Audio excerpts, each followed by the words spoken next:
నీ ఆత్మను నాతో ఉంచి నాకును నీ బిడ్డలకు కావలసిన ఆత్మీయ ఆహారము మీరు మాకు దయచేసి తద్వారా ప్రభువా వినుచున్న ప్రతి బిడ్డకు ఈ ఆత్మీయ ఆహారము ద్వారా ఏ ఏ విషయాల్లో వారు సరి చేసుకోవాలో, ఏ ఏ విషయాల్లో బలము పొందుకోవాలో, ఏ విషయాల్లో ధైర్యం కలిగి జీవించాలో ప్రభువా అతి మాటలు మీరు మాకు అందించి వినుచున్న ప్రతి ఒక్కరిని దీవించండి. అలాగే మైక్ ద్వారా ఎవరైతే వినుచున్నారో వారందరూ కూడా మీ యొక్క మాటలకు ఆకర్షితులు ఉన్నట్టు సహాయము చేయమని యేసయ్య అతి శ్రేష్టమైన నామములో అడిగి వేడుకుంటున్నాము తండ్రి, ఆమేన్. అందరికీ వందనాలండి. మరి గడిచిన వారం మరియ జీవితం నుంచి యేసుక్రీస్తు ప్రభువు వారు చనిపోయి సమాధి చేయబడిన తర్వాత ఆ 3వ రోజైన ఆదివారం నాడు మరియా ఏడ్చుచున్న సందర్భం నుంచి తర్వాత దేవుడు మరలా మరియకు కనిపించి మరియను పిలిచిన సందర్భం వరకు కూడా మనము ధ్యానము చేసిన వారు ఉన్నాం. ఈరోజు మరి యేసుక్రీస్తు ప్రభు వారిని శిక్షకు అప్పగించిన తర్వాత శిష్యులు భయపడిపోతున్న పరిస్థితి నుంచి మరలా దేవుడు వారికి కనిపించి సమాధానమును పరిశుద్ధాత్మ శక్తిని అందించిన సందర్భం వరకు మనం ధ్యానం చేద్దాం. దాని నుంచి గొప్ప కొన్ని విషయాలు పాఠాలుగా మనం నేర్చుకుందాం. వాక్య భాగాన్ని చూద్దాం. యోహాను సువార్త 20వ అధ్యాయము 19 నుంచి 23 వచనాలు. యోహాను సువార్త 20వ అధ్యాయము 19 నుంచి 23 వచనాలు. భయపడి తాము కూడి అన్న ఇంటి తలుపులు మూసి పోయి ఉండగా యేసు వచ్చి మధ్యలో నిలిచి మీకు సమాధానము కలుగునగాకని వారితో చెప్పాను. ఆయన అలాగ చెప్పి వారికి తన చేతులను ప్రక్కను చూపగా శిష్యులు ప్రభువును చూసి సంతోషించి అప్పుడు యేసు మరలా మీకు సమాధానం కలుగునగాక, తండ్రి నన్ను పంపిన ప్రకారము నేను మిమ్మల్ని పంపుతున్నానని వారితో చెప్పాను. ఆయన ఈ మాట చెప్పి వారి మీద ఊది పరిశుద్ధాత్మను పొందిడి. మీరు ఎవరి పాపమును క్షమించరో అవి వారికి క్షమింపబడును, ఎవరి పాపమును మీరు నిలిచి ఉండనిస్తారో అవి నిలిచి ఉండనని వారితో చెప్పాను. దేవునికి స్తోత్రం, హల్లెలూయా. ఇక్కడ మనం ఆలోచన చేసిన వారమైతే యేసుక్రీస్తు ప్రభు వారిని సిలువకు అప్పగించిన తర్వాత లేదా యూదులు అలాగే సైనికులు రోమా ప్రభుత్వము శిక్షకు గురి చేయడానికి లేదా శిక్షించడానికి ఆయనను వారి యొక్క ఆధీనంలోనికి తీసుకున్న తర్వాత యేసుక్రీస్తు ప్రభు వారితో నడిచిన శిష్యులంతా కూడా భయపడిపోయి ఒక చోటకు వెళ్ళి తలుపులు వేసేసుకున్నారు. ఏమండి, వాళ్ళు ఏమాత్రం కూడా ధైర్యం లేదు, వారు చాలా భయపడిపోయారు. ఒక గదిలోనికి వెళ్ళి వారు తలుపులు వేసేసుకున్నారు. తలుపులు వేసేసుకున్నా కూడా వారి యొక్క హృదయం అనేది కలవరపడిపోతుంది. ఏమండి, ఎవరి హృదయం కలవరపడిపోతుంది? శిష్యుల యొక్క హృదయం. ఎందుకు? వారు వెంబడించిన యేసయ్య ఎక్కడికి వెళ్ళాడు? ఇప్పుడు వారిని విడిచి సైనికుల ఆధీనంలోనికి వెళ్ళి ఉన్నాడు. ఎందుకు? శిక్షింపబడడానికి. ఇంకా ఆయన మరణించక ముందు నుంచే వారి ఆధీనంలోకి వెళ్ళిన తర్వాత శిష్యులందరూ కూడా భయపడిపోయారు. ఏదో ఒకరు ఇద్దరు ఆయన ఏం చేస్తారని చూశారు తప్ప కర్మ వాళ్ళంతా కూడా భయపడిపోయారు. భయపడిపోయి తలుపులు వేసేసుకున్నా కూడా వారి యొక్క భయం అనేది పోవడంలా.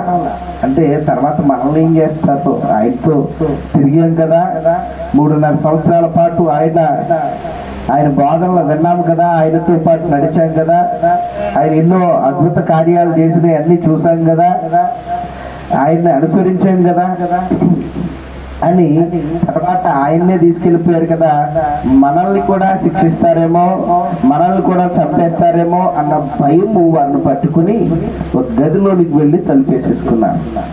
వారి యొక్క హృదయం అనేది కలవరంతో నిండిపోయింది. వారి ఆశలన్నీ కూడా నీరు గారిపోయాయి. వారికి ఉన్న నిరీక్షణ అంతా కూడా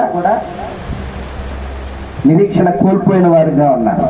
అటువంటి పరిస్థితుల్లో సడన్ గా, అంటే అకస్మాత్తుగా ఆయన వచ్చి వారి మధ్య నిలబడ్డాడట. ఏమండి? ఆయన వచ్చి వారి మధ్యను నిలబడ్డాడు. మనం ఆలోచన చేసినట్లయితే ఇది ఆ యొక్క పరిచయము, అక్కడ జరిగిన సన్నివేశం గురించి. అయితే అక్కడ చూసిన పరిస్థితి మనం చూసినట్లయితే కనుక వారు మూయబడిన తలుపులతో, అంటే ఆ డోర్స్ అనేవి క్లోజ్ చేసేసుకున్నారు. అలాగే వారి యొక్క హృదయం అనేది కలవరపడిపోతుంది. ఏమండి?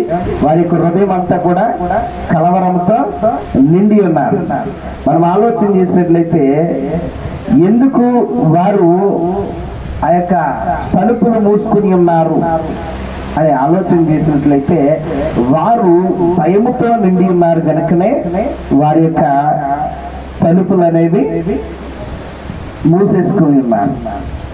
ఏమండి? భౌతిక పరమైన తలుపులు మాత్రమే కాకుండా ఆత్మీయ హృదయము కూడా మూయబడిపోయింది. ఆ హృదయం అనే తలుపులు కూడా మూయబడిపోయింది. ఎందుకు అంటే, ఎందుకు మూయబడ్డాయి? భయముతో నిండి ఉన్నారు కనుక. ఎవరి అండి? మీరు చెప్పాలి. ఎవరి?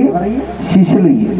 ఎందుకు అని ఆలోచన చేసినట్లయితే కనుక, ఏమండి, భయం అనేది,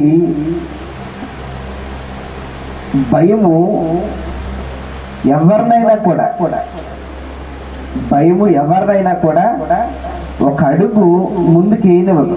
వేస్తుందండి. మన జీవితంలో ఏదైనా చెయ్యాలని అనుకున్నాం అనుకోండి, అంటే ఏదో ఒక పని చేయాలనుకుంటాం, ఏమంటే ఏదో వ్యాపారం చేయాలనుకుంటాం, లేదంటే ఒక కార్యం ఏదైనా తలపెట్టాలని అనుకుంటాం. అలా అనుకుంటాం, కానీ ఒక పక్క నుంచి భయం అనేది మనల్ని వెంటాడుతూ ఉంటుంది. ఆ భయము మనల్ని ఒక అడుగు ముందుకి వేయనివ్వదు.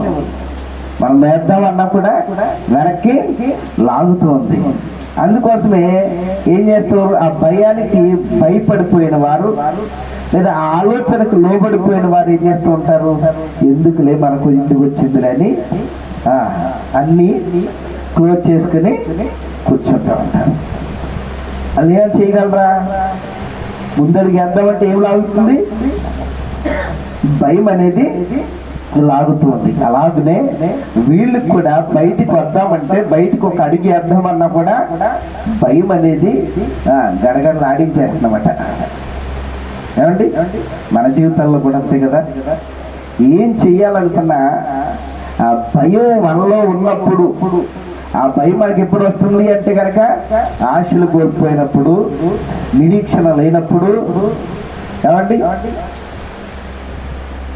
మనకు భయం అనేది కలుగుతూ ఉంది. అలాగనే ఆ హృదయము కలవరం అయిపోయినప్పుడు భయం అనేది కలుగుతూ ఉంది.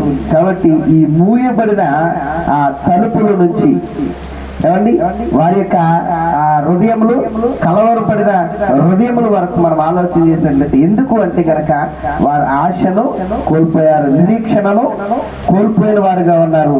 కాబట్టి వారు భౌతిక పరమైన తలుపులు మూయబడమే కాకుండా వారి యొక్క హృదయం అనే తలుపులు కూడా మూయబడ్డాయి.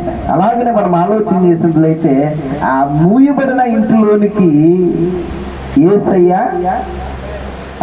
ప్రత్యక్షమయ్యాడట. ఆ మూయబడిన ఆ ఇంటిలోనికి యేసయ్య వెళ్ళి వారి మధ్యన నిలిచిన వాడుగా ఉన్నాడు. మనం ఆలోచన చేసినట్లయితే తలుపులు మూసేసుకున్నంత మాత్రాన యేసయ్యను ఆ మూయబడిన తలుపులు ఆపలేము. ఆపగలమండి? ఆపలేవు. ఒకవేళ నీవు కూడా అటువంటి పరిస్థితుల్లో ఉన్నట్లయితే గనక భయము భయము భయము అని ఏదో ఒక భయము నేను ఆవరిస్తూ ఉన్నా కూడా నీ భయము ఆయన యొక్క ప్రత్యక్షతను ఆపదు. ఆపగలదండి? ఆపలేదు. నీలో ఏదో ఒక లోపం ఉండొచ్చు. ఆ లోపం వల్ల నీలో ఆ కలవరం ఉండొచ్చు, ఆ భయం ఉండొచ్చు.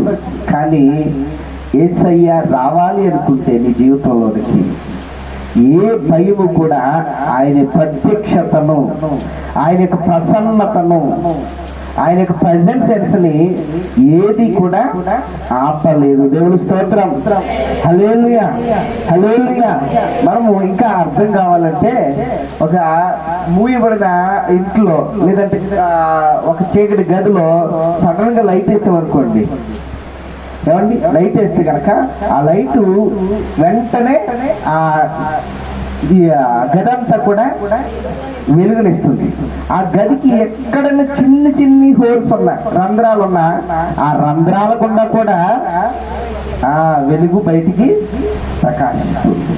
అలాగునే యేసయ్య కూడా మనం మూయబడిన ఆ యొక్క హృదయముతో, అంటే భయముతో మూయబడిన హృదయముతో మనం ఉన్నా కూడా ఆ భయము ఆయన యొక్క ప్రత్యక్షతను ఆపలేదు. ఆయన రావాలనుకుంటే ఎంతగా మనం అవకాశం ఇవ్వకుండా మేము రాలేము, మాకు భయం వేస్తుంది, మాకు ఏదో వేదన మనల్ని కృంగతీస్తుంది, ఇంకెందుకులే అని అనుకున్న దేవుడికి నీవు కావాలంటే ఆయన ఖచ్చితంగా నీ దగ్గరికి రాగలడు. దేవుడికి స్తోత్రం.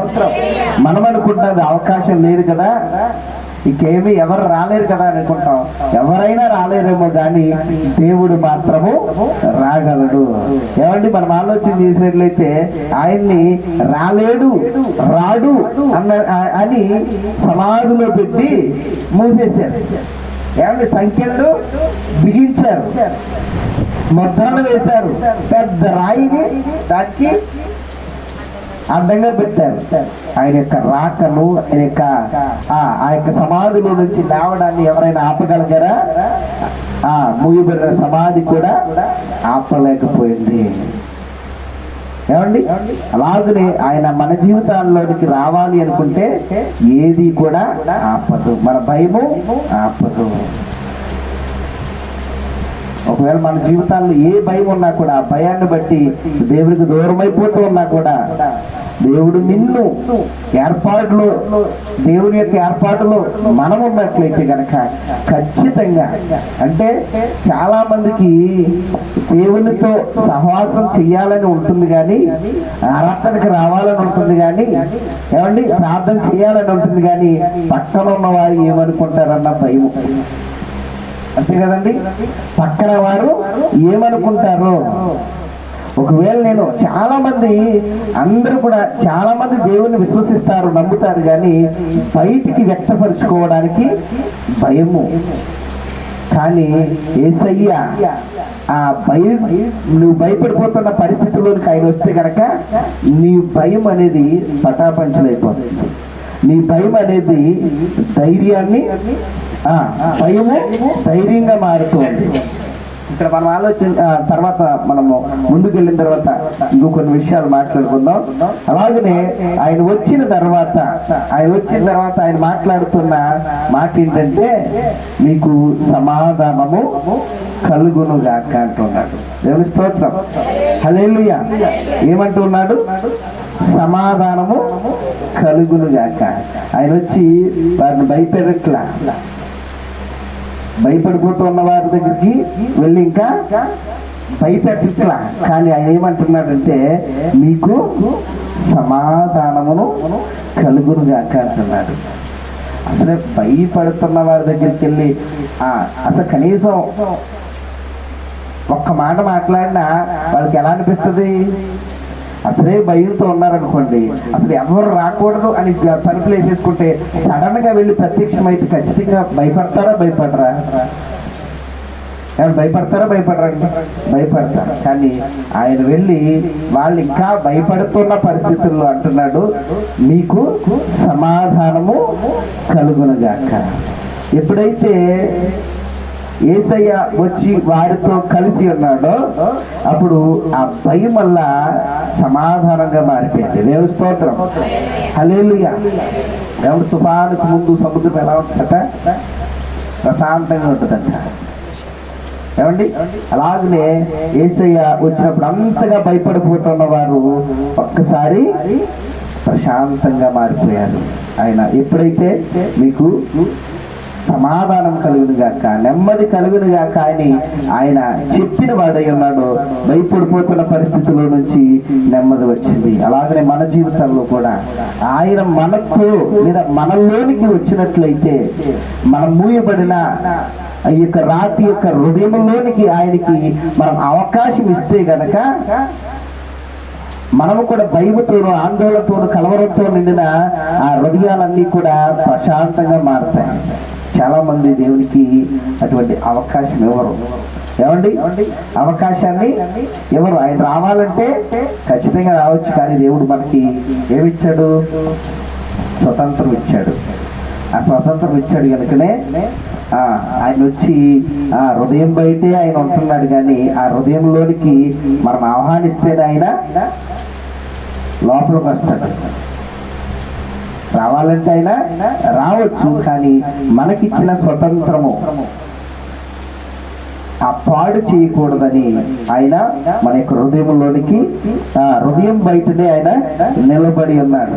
అలాగనే మనం ఆలోచన చేసినట్లయితే ఎంతగా ఆయన వచ్చినా కూడా వాళ్ళు భయపడిపోతున్నా కూడా ఆయన ఏం చూపించాడంటే ఆయన వారి యొక్క ఆయన వారికి గాయాలు చూపించాడు. ఏం చూపించాడండి? గాయాలు చూపించాడు. ఎందుకంటే నమ్మరు చాలా మంది. ఏమండి, నమ్మరు. చాలా ఎగతాళిగా మాట్లాడతారు యేసయ్యని గురించి. యేసయ్యని గురించి అనేకమైన సాక్ష్యాలు కనబడుతూ ఉన్నా నమ్మని వారు చాలా మంది ఉంటారు. ఆయన శిష్యులే భయపడిపోతున్నారు, ఇంకా నమ్మలేకుండా ఉంటారేమో అని ఆయన శిలువ మీద పొందిన గాయాలు ఆయన వారికి చూపించిన వాడుగా ఉన్నాడు. ఏమండి, అంటే కనుక నేను మీకోసము ప్రాణం పెట్టాను, నేను మీకోసము ఆ శిలువ మీద బలి అయ్యాను, ఎందుకంటే నేను మిమ్మల్ని ప్రేమించి ఉన్నాను. ఆయన ప్రేమకు ఏదైనా గుర్తు ఏదైనా ఉంది అంటే కనుక ఆ శిలువ యాగము. ఆయన శిలువ మీద మరణం పొందిందే ఆయన మన మీద చూపిస్తున్న ప్రేమకు నిదర్శనముగా కనబడుతూ ఉంది.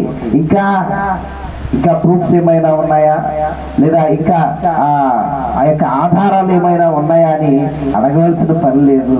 ఎందుకంటే ఆయన గురించి చరిత్రే చెప్తూ ఉంది. క్రీస్తుకు పూర్వము, క్రీస్తుకు తర్వాత, క్రీస్తు శకము, క్రీస్తుకు పూర్వము సమయమే చెప్తుంది.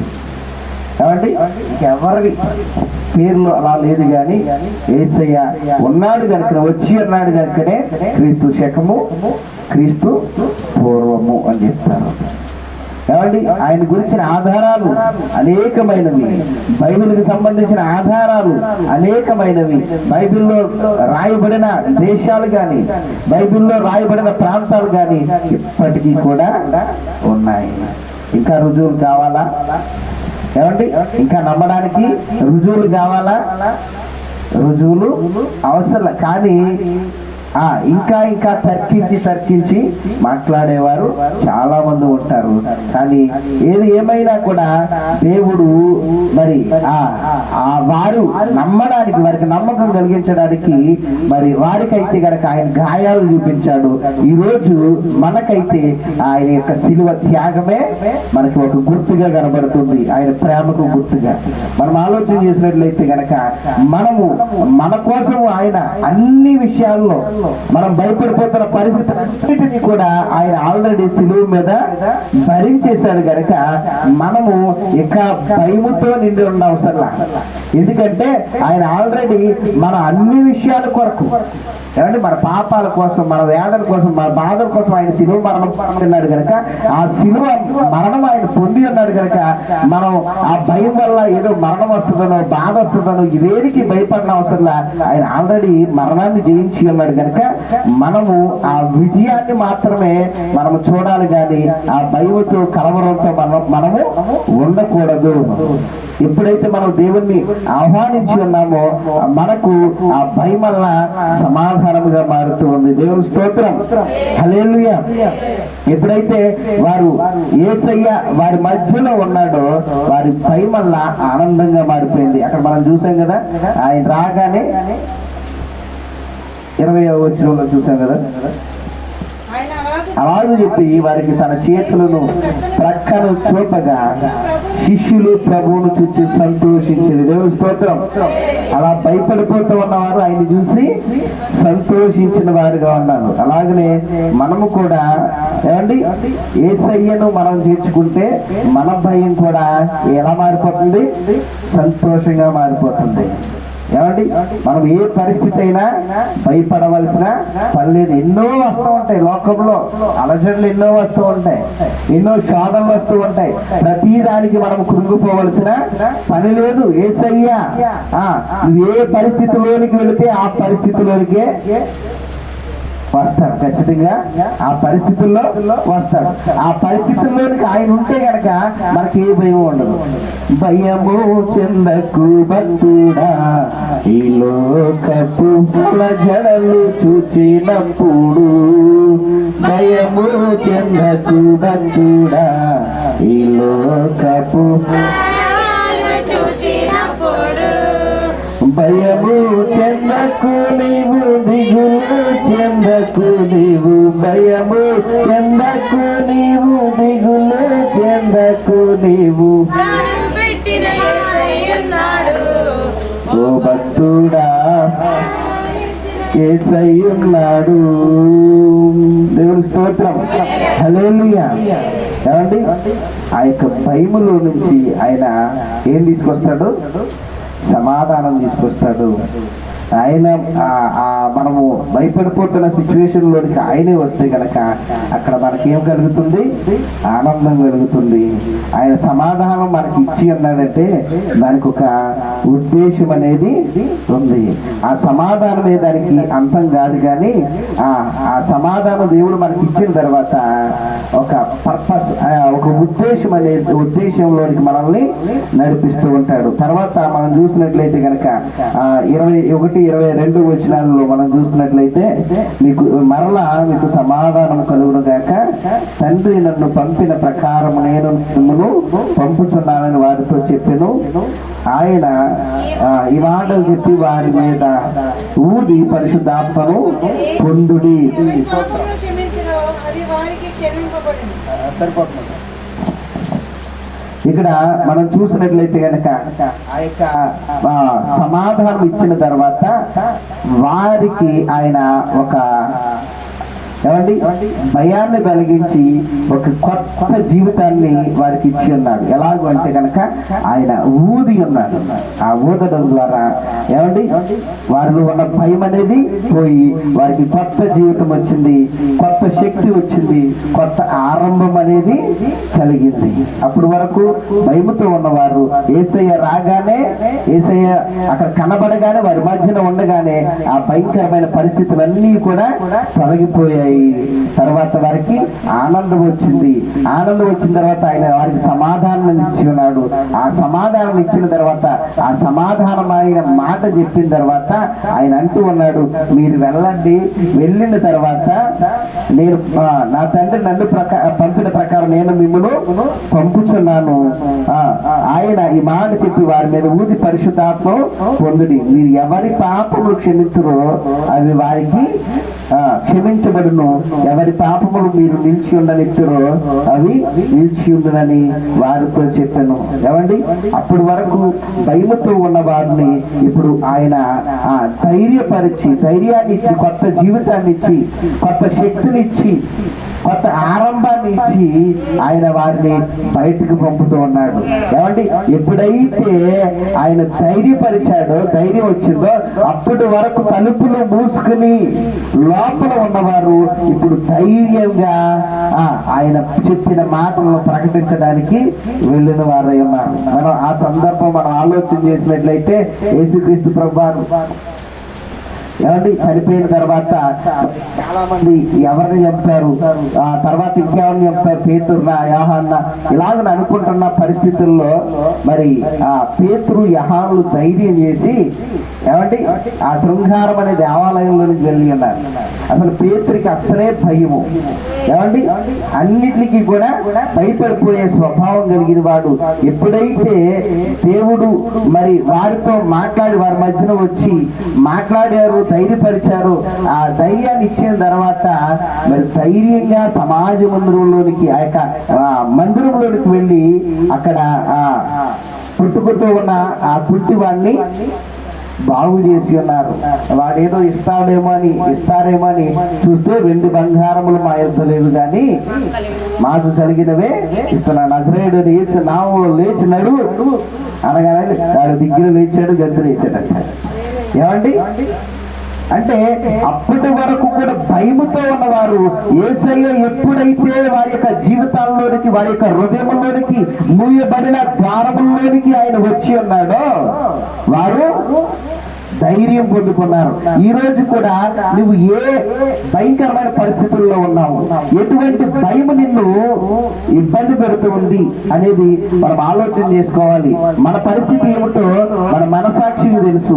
మనం దేనికోసం భయపడుతూ ఉన్నాము, మనం దేనికోసం ఏ భయములో జీవిస్తూ ఉన్నాము అని ఆలోచించినట్లయితే మనము పరిశీలన చేసుకున్న వారు అయితే కనుక ఈ రోజు మరి వారు భయపడిపోతున్న వారి దగ్గరికి యేసయ్య వచ్చి ఎలాగూ నిలబడి ఉన్నాడో అలాగునే నువ్వు ఏ భయమైతే నిన్ను ఆవరిస్తూ ఉందో, ఏ భయమైతే నిన్ను కలవరానికి గురి చేస్తూ ఉందో, ఏ భయమైతే నిన్ను బయటికి రానివ్వకుండా ముఖము పైకి ఎత్తలేనివ్వకుండా మన యొక్క ముఖము కూడా బయటికి చూపించలేకుండా చేస్తూ ఉందో అటువంటి పరిస్థితుల్లోనికి యేసయ్య వస్తే గనక నీ భయము పటాపంచలైపోతుంది, నీకున్న వేదనంతా పెరిగిపోతుంది, నీకున్న పరిస్థితులన్నీ కూడా మార్చి దేవుడు నీకు సమాధానకరమైన జీవితాన్ని దేవుడు నీకు ఇవ్వడానికి సిద్ధంగా ఉన్నాడు. ఇప్పుడు మనము ఆలోచన చేయాలి, దేవునికి మనము ఆ విధంగా ప్రార్థన చేయాలి. ప్రభువా శిష్యులు ఎలాగైతే భయముతో నిండుకుని ఉన్నారో నేను కూడా అదే భయము నాకు కూడా ఆవరించి ఉన్నది. నన్ను బయటికి వెళ్ళలేకుండా ఏదో మరణ భయము, ఏ రోగము, ఏ బాధ, ఏ వేదను, ఏ పాప భయము నన్ను ఆవరిస్తూ ఉంది. ప్రభువా ఈ భయం నుంచి నన్ను విడుదల కలిగించు. నీవు నాతో రా, నువ్వు నా మధ్యకి రా, నువ్వు నాలోనికి రా. నువ్వు వస్తే గనక, నువ్వు నాతో ఉంటే గనక ఏ భయం నన్ను ఏమీ చేయలేదు అని నువ్వు అడిగినట్లయితే ఖచ్చితంగా ఆయన నీతో రావడానికి, నీతో ఉండడానికి, నీతో సహవాసము చేయడానికి ఆయన సిద్ధంగా ఉన్నాడు. నిన్ను భయం నుంచి విడిపించి నీకు సమాధానం ఇచ్చినట్లయితే గనక నువ్వు ఆయన కొరకు ప్రకటించేవారుగా, నువ్వు ఆయన కొరకు మరి ఆయన చెప్పిన పనిని నెరవేర్చేవారుగా ఉండాలని దేవుని యొక్క వాక్యము మనకు బోధిస్తూ ఉంది. ఒకవేళ ఈ రోజు మన యొక్క జీవితాలు ఏ భయం అయితే ఆవరించి ఉందో ఇప్పుడు మనము దేవుణ్ణి అడిగే వారంగా ఉండాలి. ప్రభువా ఈ భయం నన్ను ఇబ్బంది పెడుతున్నాయా, ఈ భయం నుంచి నన్ను విడుదల చేయి. ఆ శిష్యుల జీవితాల్లోకి నువ్వు ఎలాగూ వెళ్ళి ఉన్నావు, ఎలాగూ వెళ్ళి ధైర్యపరిచి ఉన్నావు. నువ్వు ధైర్యపరిచిన తర్వాత, నీ ఆత్మను వారికి ఇచ్చిన తర్వాత, ఎలాగైతే నీ కొరకు అద్భుతమైన కార్యాలు చేసి ఉన్నారో, ఎలాగైతే నీకు సాక్షులుగా జీవించి ఉన్నారో అలాగున నేను కూడా జీవిస్తానయ్యా అని తీర్మానం చేసుకుంటే దేవుడు మనతో ఉండడానికి, మన యొక్క భయమును తొలగించడానికి ఆయన సిద్ధంగా ఉన్నాడు. నువ్వు అడగడమే ఆలస్యం. నువ్వు అడిగితే ఖచ్చితంగా దేవుడు నీ పక్షంగా నిలబడతాడు. నేను వేధిస్తుంది ఏది కూడా నేనేం చేయలేదు. ఏ దేవుడికైనా నువ్వు వెళ్ళడానికి, ఏ పరిస్థితుల్లోకైనా నువ్వు వెళ్ళడానికి సిద్ధంగా ఉంటే గనక ఆయన నీతో పాటు వస్తాడు. ఆయన నీతో పాటు ఉంటే గనక నీకు అపజయం అనేది ఉండదు. ఏమండి ప్రతిదీ కూడా నీకు జయాన్ని అనుగ్రహిస్తాడు. వాటం అనేది లేకుండా ప్రతి విషయాల్లో కూడా ఆయన విజయాన్ని చేకూరుస్తాడు. నువ్వు దేనికి భయపడవలసిన పని లేదు, ఆయన నీ తోడు ఉంటే. ఏమండి మరణకరమైన పరిస్థితుల గురించి భయపడిపోతున్నామా? ఒకవేళ భక్తులను జ్ఞాపకం చేసుకుంటే అగ్నిగుండంలో వేయబడిన హెడ్రకు మేషిక అభ్యర్థులను మనం జ్ఞాపకం చేసుకుంటే ఆయన వెళ్ళడానికి కూడా సిద్ధంగా ఉన్నారు. వారితో పాటు ఆయన ఆ యొక్క అగ్నిగుండంలో ఉన్నాడు. సింహాల గోనులో దానియేలు సింహాల గోనులోకి వెళ్ళడానికి ఆయన సిద్ధపడ్డాడు. ఆయన వెళ్ళాడు.